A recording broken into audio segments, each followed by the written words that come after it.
Hey guys, it's Jake Mace with learnfromjake.com. I got my friend Jim here. As always, before this video starts, please hit the thumbs up for me.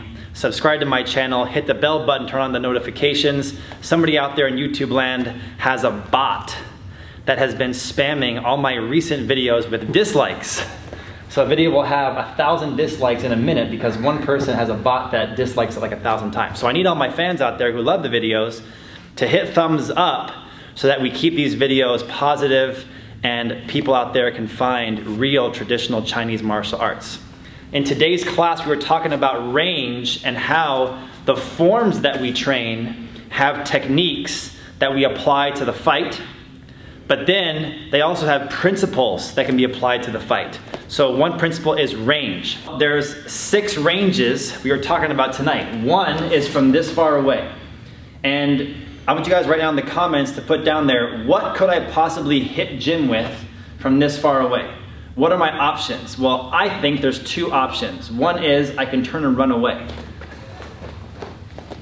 And if I did that, there's no fight. And unless he has a gun or he has, a loved one, hostage, something like that, there's no need to fight somebody. In real life, you can pretty much use your brain to get out of any fight. But if I have to engage from this range, really the thing I have in my arsenal is like a jumping kick, thrusting in and trying to push him back and blow him back. Something that covers a lot of distance quickly. So it can be one of those jump kicks, push back, we practice this all the time, okay? If we're from this range right here, the second range, we can now throw kicks. We can hit like inside kicks. We can do round kicks. We can do spinning side kicks.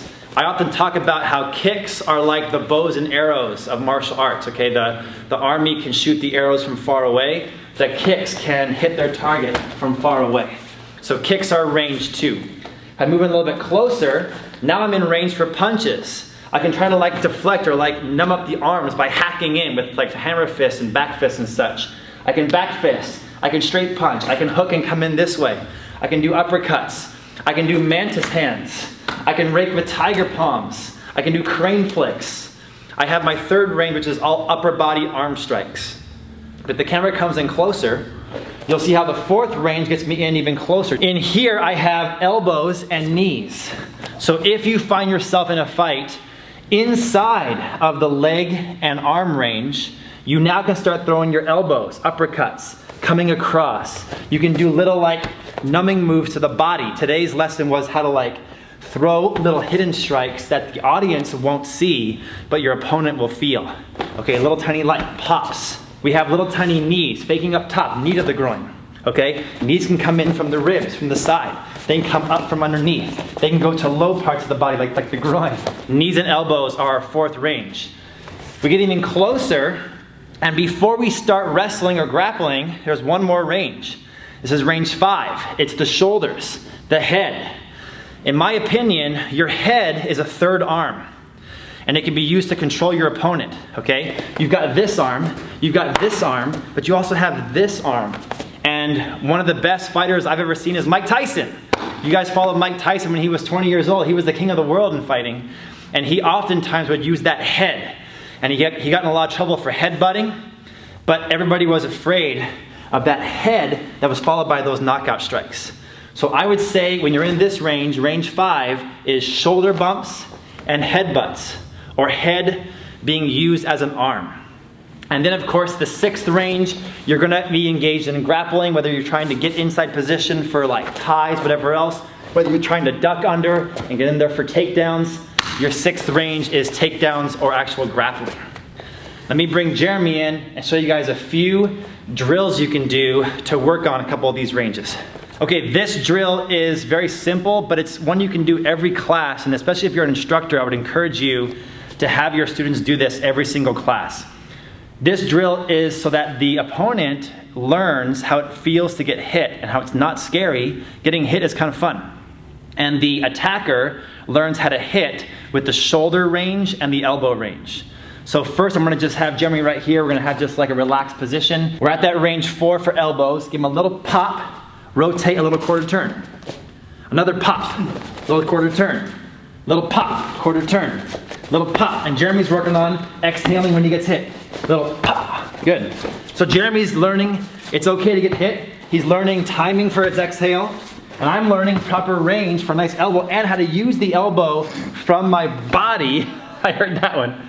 You're right? Yeah. Use the elbow from my body so I'm not lunging with it. I'm actually getting nice and tight and throwing it from my core and my spine. You're right? So again, rotate, getting that pop. Rotate, that pop. Rotate, that pop. Once he's had enough of that, okay, we're gonna move in even closer and work on the little shoulder pop. Rotate. Little shoulder pop. Rotate. Little shoulder pop. Rotate. Shoulder pop. Rotate. Shoulder pop. Now notice I'm not shoulder lunging because I don't want to throw my weight off balance. I'm more so learning how to move kinetically from the ground up and rotating that power around my spine. Okay, so when I throw that shoulder, I'm not lunging forward, I'm twisting and bumping. Then turn, twisting and bumping, turn again, turn, pop, turn, pop. You got 4 more? 1, 2, 1 more, 3, and 4. So these are 2 drills. I want you guys to get a person who's willing to train with you and practice every single class. You're gonna get good defense. You're gonna learn it's okay to get hit. I'm gonna learn how to get close enough to deliver a good strike. We're both gonna improve. If you ever get hit in real life to the nose or to the body, if you don't know what it feels like to get hit to those areas, you might not be able to mentally handle it. If you get hit in the nose, the pain tends to be numbed up pretty quick. You don't really feel the pain, but you taste the blood, you smell the blood. Your eyes might well up. You might feel weird, and just having your face not feel normal throws your brain off, right? Again, back to Mike Tyson. What was his big thing he used to always say? He used to say, everybody has a plan to beat me until they get punched in the head. And the plan's out the window. So you can't think sometimes when your head's all messed up, unless you are used to it. If you know how blood smells and how blood tastes, if you know how it feels to have your face swelled up, and how to fight with your eyes kind of teary, then you can fight better. And to the body. You get hit in the body, you might not know how it feels to have your air knocked out. And if you ever seen somebody get your air knocked out for the first time, they flop around like an animal, like a fish, and they make weird sounds because they don't know how it feels to not breathe. So getting into a martial art class and sparring and fighting a lot, getting your air knocked out, getting a few ribs cracked, getting your nose, I wouldn't say broken, but getting it knocked around a little bit is very healthy for you if you ultimately want to be a very calm human who knows how to deal with adversity in a very calm way. Don't be concerned with the dog who barks all the time, that's loud and yappy yappy. Be concerned with the pit bull who's quietly watching on the side.